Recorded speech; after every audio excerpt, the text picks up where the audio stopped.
So I'm here with Nikki O'Leary today to talk about the results of the Allens Infrastructure Survey. And Nikki, for mine, the most interesting stat coming out of the survey is that 77% of the senior leaders that we've interviewed have said that they're more concerned about the risks facing the industry than they were 5 years ago, which seems like an interesting stat. What was the stat that you thought was the most interesting coming out of the survey? I think the question that we asked our clients in relation to what they considered to be the greatest risks that they were facing with the infrastructure boom, to me what was really telling is that 33% of clients responded to say that the risks associated with tunnelling, so geotechnical risk. In a market at the moment where we're building so many roads, so many rail projects, that's a lot of tunnels and a significant amount of risk that we have to try and deal with. And when you think about the pipeline, I think 90% of the projects in the pipeline are transport. Yeah, absolutely.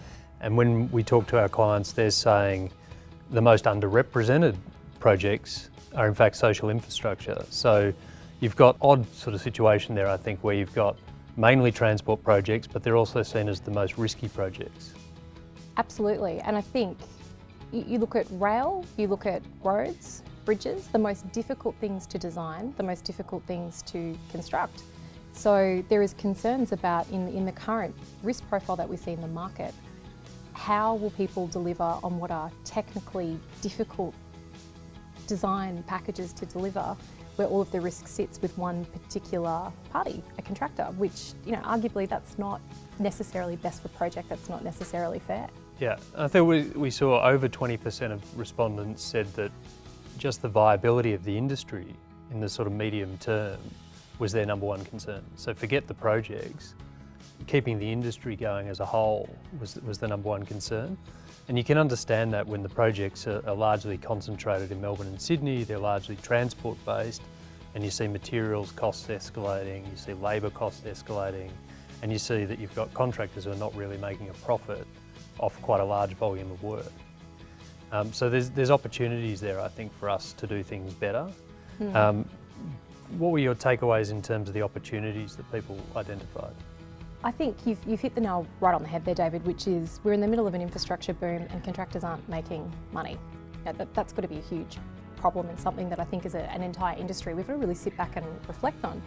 How can we have the best projects, the best entrants in the market if we can't deliver value and we can't be sure that people will actually make money out of these projects?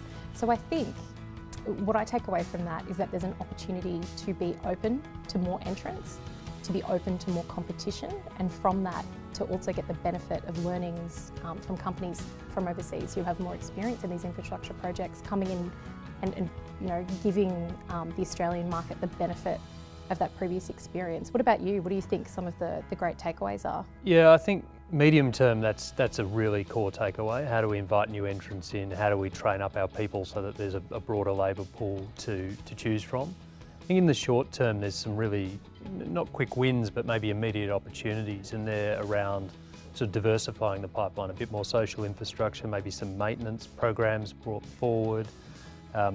There's certainly opportunities to do more with less and look at whether or not there's sort of community development, whether or not we can get, I guess, broader social benefits out of what we're doing. So connecting transport with social infrastructure, with community infrastructure, and really building places. And what do you think about the spread of the projects? Obviously, the majority of the work is based in Sydney and Victoria. I'm from Brisbane. We have a road network which is much loved but underdeveloped. Yep. What do you think of the opportunities to try and move some of that work around? I think the opportunities to chase value. So if everybody's mining for gold in the same spot, it becomes increasingly hard to find it. So, you move out and you look for other opportunities. And I think it's a bit like that with infrastructure. If we keep looking to Sydney and keep looking to Melbourne, that's where the materials costs and the labour costs are higher. There's opportunities to spread some of that work into regional cities and really unlock their economic growth. Well, thanks, Nikki, for coming together and having a chat about what we're seeing in the market. I think it's been really interesting. My pleasure.